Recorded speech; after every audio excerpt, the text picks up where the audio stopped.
the biggest news of the last week is that the Newcastle Takeover of the Saudi group is now completed and the club has been officially transferred to the new ownership.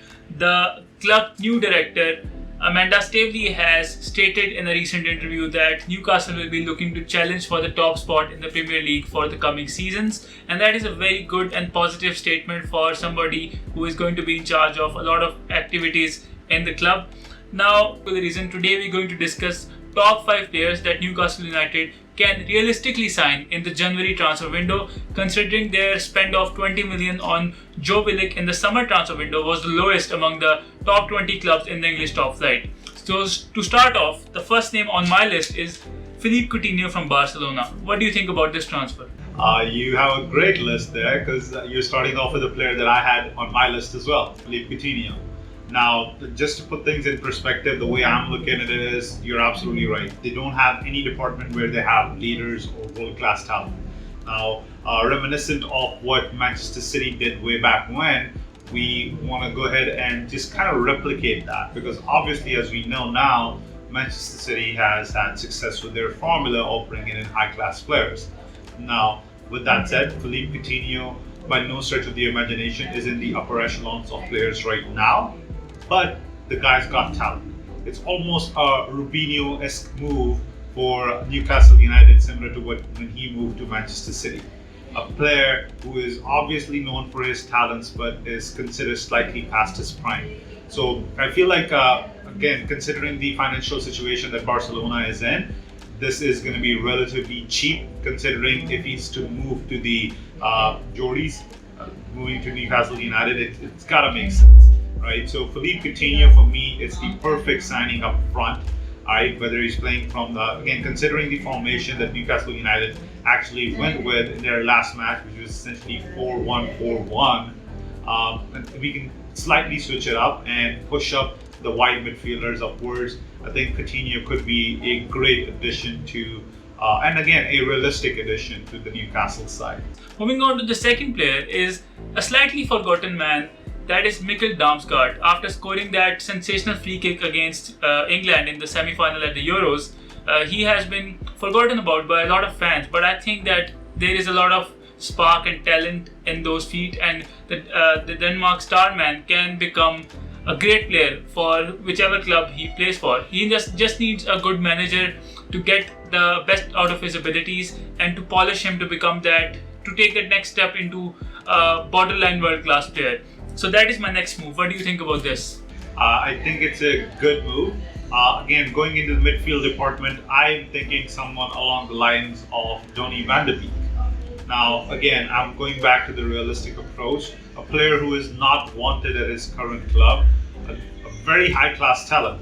At just 24 years old, I feel like he's going to be a very good addition to any team. But right now, he's not being utilized to the highest of his abilities at Manchester United.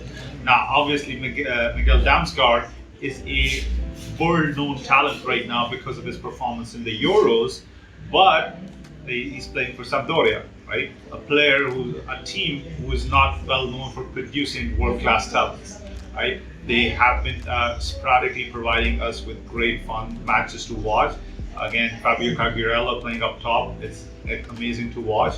But Damsgaard has been slightly overshadowed because of the performances in the league. So moving on to the next player, I want to go towards the defense of Newcastle because it is terrible. It is one of the worst defenses in the bottom half of the Premier League, and that is saying a lot. So my third pick is Switzerland defender, a leader, an old school workhorse, and that is Nico Elvedi.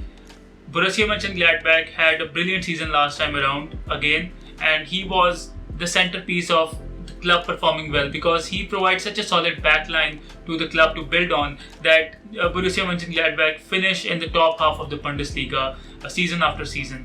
Right now they're struggling a bit, 2 losses, 2 draws and just 3 wins from the first 8 fixtures. So things are not going so well and this might be a good time to pick him up. He's 25, at the perfect age for Newcastle United. The big clubs don't want him for some reason. I think he's very underrated. 28 appearances, no injuries, leader and dominant. One of the most consistent centre backs, if you ask me, in the Bundesliga for the last 5 seasons. So what do you think about this signing? I want to go with something which is slightly luxurious over here. I want to spend some money because I feel like the defensive part of Newcastle United needs a lot of work. Is we can score and snatch up 1-0, 2-0 wins with Newcastle United to find themselves back up to the mid-table point. But if you're leaking goals to the back, that's going to be an issue. So Pau Torres, to me, his performances over the past year and a half has been something which has been overshadowed by a lot of other things that have been happening. Obviously, he comes from a Spanish team which is known to play the tiki-taka style of football, and had ends up being taken over by the likes of Pedri and Gavi, and rightly so, right? So a lot of the time, the defensive side of things, they slightly get overshadowed. The similar story is also pretty common in the midfield area for Newcastle United. A couple of seasons ago, the Longstaff brother, Sean Longstaff and Matty Longstaff, came through the ranks at Newcastle and people were going crazy over them. But another case of English overhyped talent. Both failed. One is on loan and one is playing and sometimes ignored week in, week out. So they need a restructure in midfield as well. And for that reason, I think Harry Winks from Tottenham Hotspur is my fourth pick. He has been overlooked by the last two managers. Jose Mourinho wanted somebody who is more robust in the middle of the park, and that is why he spent 20 million on Emil Højbjerg. What a signing he has been. Harry Winks is out of favor, like Dele Alli as well, but Harry Winks is somebody who is more concerned with defending. 178 appearances for Tottenham Hotspur as a defensive midfielder, 4 goals and 5 assists. He was brilliant under Mauricio Pochettino, who clearly knew how to use him in different formations. So that is why I think when you spend 20 to 30 million, you can get a 26-year-old Premier League proven solid midfielder who has slightly gone under the radar at Tottenham Hotspur.